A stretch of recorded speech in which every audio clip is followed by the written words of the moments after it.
फलटण तालुक्यातील कुरोली बुद्रुक दत्तनगर येथील शेतकरी श्री बाळासाहेब मिंडे यांच्या वहिवाटीसाठी लागणारा रस्ता खुला करण्यासाठी फलटण येथील भूमी अभिलेख कार्यालयात मोजणीसाठी वारंवार मागणी करून पण भूमी अभिलेख कार्यालयाकडून मोजणीदार देण्यास टाळाटाळ करण्यात येत होती। याबाबत फलटण येथील शिवसेनेच्या वतीने ॲडव्होकेट संदीप कांबळे आणि अमोल भैया निंबाळकर यांनी अन्यायग्रस्त शेतकऱ्यांसमवेत जाऊन भूमी अभिलेख कार्यालयात याबाबत जाब विचारला आणि शेतकऱ्यांच्यावर होत असणाऱ्या अन्यायाबाबत अधिकाऱ्यांना खडेबोल सुनावले।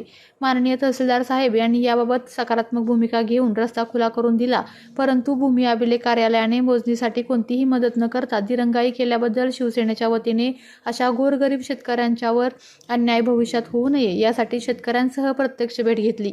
फलटण तालुक्यातील भूमी अभिलेख कार्यालयाकडून मोजणीसाठी शेतकऱ्यांना वारंवार हेलपाटे घालून नाहक त्रास भोगावा लागतो, मात्र इतर लोकांच्या मोजणी तातडीने करण्यात येतात। असा भेदभाव गरीब शेतकऱ्यांच्या बाबत केला जातो। याबाबत भूमी अभिलेख कार्यालयाने सकारात्मक भूमिका घेऊन शेतकऱ्यांच्या हिताचा विचार करावा, अन्यथा शिवसेनेच्या वतीने तीव्र आंदोलन करण्यात येईल असा इशाराही देण्यात आला आहे।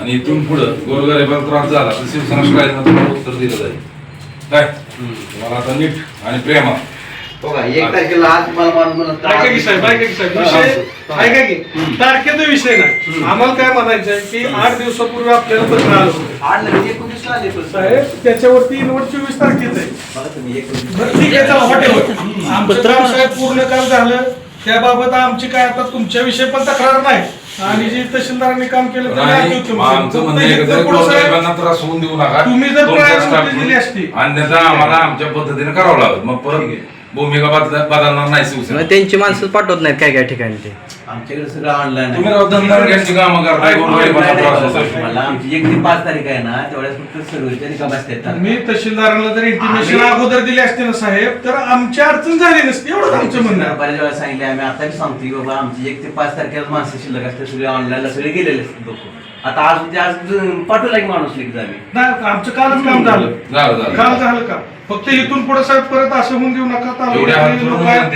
आपल्या अन्नात आपल्या ताटाचे अन्न येतं ना साहेब, ते या शेतकऱ्यांमुळे येतं। आपण काय 500 रुपयाची नोट पगार झाल्यावर खाणार आहे का, असं आहे।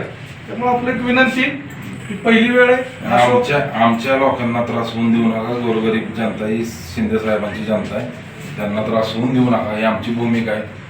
धर्मवीर आनंदीगेंच्या विचाराला आम्ही अनुसरून आहे, त्यामुळं आम्हाला सगळ्या पद्धतीने आम्ही तयार आहे। उद्या आम्हाला जेलमध्ये बसायची वेळ आली तर चालेल गोरगरिबांसाठी, पण मग आम्ही आमच्या पद्धतीने करू। बरेचसे त्यांनी माणसं पाठवत नाही, ते हजर नाहीत म्हणतात ते ऑनलाईन सगळे। असते तारखा ऑनलाईन म्हणजे कुठं असतं? ऑनलाईन कसं असतं, ऑनलाईन तारखा असते, शिल्लक असेल माणूस तर पाठवून देतो। 1 ते 5 तारखेपर्यंत शिल्लक लोक असते ती लक्षात, पुन्हा एकदा दौरे गेले ना दौरे जातात ते नाही तुम्ही विशिष्ट तुम्ही आमच्या लोकांना फलटणच्या प्रत्येक जनतेला तुम्ही सन्मानजनक वागणूक द्या आणि त्यांचं काम 2 दिवस लेट होऊन द्या, पण प्रामाणिकपणे सांगा की आम्ही 2 दिवसांनी येऊ। पण जर गोरगरिबांची कामं सोडून जर तुम्ही दंडकेला जर हाताची धरून जर त्यांचं वाटोळ करत असाल तर तुमचं वाटोळ केल्याशिवाय आम्ही राहणार नाही। पक्षपाती भूमिका घेतात ते विशिष्ट बाजूंच्या नाही, असं करू नका साहेब। कुठल्याही पक्षाचा माणूस असू द्या, तो तालुक्यातला प्रथम आहे, त्याचं काम पहिलं करा। पक्षभिक्षा नाही, तुम्ही सर्वसामान्य माणसांच्या विचाराला धरून चाला, तुम्ही जनतेचे सेवक आहात। बुद्रुक तालुका फलटण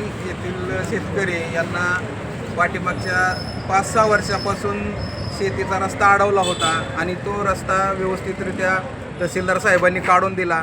त्यांना फक्त भूमी अभिलेखच्या अधिकाऱ्यांनी सहकार्य केलं नाही, त्याबद्दल आम्ही त्यांना व्यवस्थितरित्या निवेदन दिलेलं आहे। इथून पुढं असा त्रास सामान्य सर्वसामान्य जनतेला होऊ नये एवढीच माफक अपेक्षा आम्ही ठेवलेली सर्व शेतकऱ्यांनी आणि शिवसेनेच्या सर्व पदाधिकाऱ्यांनी।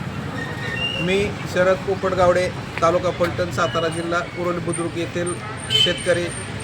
बऱ्याच दिवसापासून जो रस्ता शेतीचा अडवला होता पानंद रस्ता, तो व्यवस्थितरित्या खुला झालेला आहे तहसीलदार साहेबांच्या आदेशानुसार, आणि त्यासाठी भूमी अभिलेखतील काही लोकांनी थोडासा त्रास दिला, परंतु तो पण आमचा प्रश्न काही राहिलेला नाही आता, तो पण चांगला मार्गी लागलेला आहे। या शिवसेनेच्या सर्व पदाधिकारी आणि कार्यकर्त्यांनी चांगल्या प्रकारे सहकार्य केलं आणि ॲडव्होकेट संदीप कांबळे साहेबांनी पण खूप सहकार्य केलं।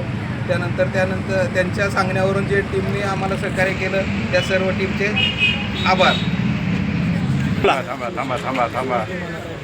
तसेच शिवसेनेचे नेते अमोल निंबाळकर आपल्या तालुक्यातील जिल्ह्यातील बातम्या सर्वप्रथम पाहण्यासाठी आजच सातारा न्यूजला यूट्यूब चॅनलवर सबस्क्राईब करा, लाईक करा, शेअर करा आणि बेल आयकॉन प्रेस करायला विसरू नका.